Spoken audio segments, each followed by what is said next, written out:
నమస్తే న్యూస్ 24 తెలుగుకి స్వాగతం. వార్తల్లోని ముఖ్యాంశాలు ఇప్పుడు చూద్దాం. వట్టెం రిజర్వాయర్లో నీటి తోడివేత పూర్తయిందని నాగర్ కర్నూల్ ఎమ్మెల్యే డాక్టర్ కూచుకుల్ల రాజేష్ రెడ్డి తెలిపారు. గురువారం ఆయన వట్టెం పంప్ హౌస్ను పరిశీలించారు. ఈ సందర్భంగా ఈఈ పార్థసారథి ఇతర అధికారులతో మాట్లాడారు. అనంతరం ఎమ్మెల్యే మాట్లాడుతూ వరద నీరు రావడం వల్ల 2 వారాల క్రితం వట్టెం పంప్ హౌస్ మునిగిపోయిందన్నారు.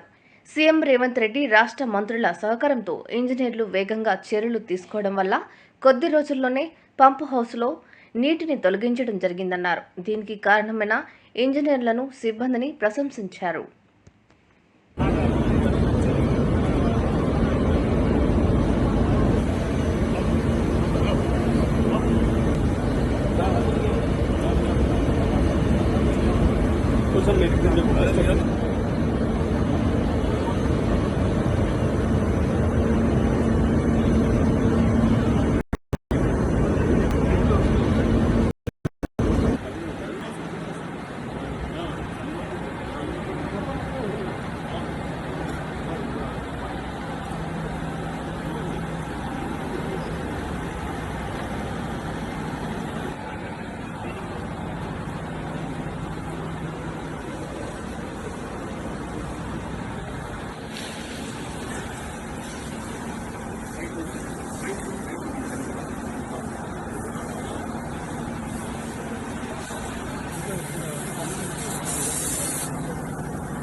వేరే కార్స్ వస్తున్నాయి, వేరే వెహికల్స్ వస్తున్నాయి. చెప్పినండి, అదే వాళ్ళు ఏమంటారు, స్పీడ్గా పోతే వాళ్ళ టైర్ ఊసిపోతుంది అని భయపడుతున్నట్ట.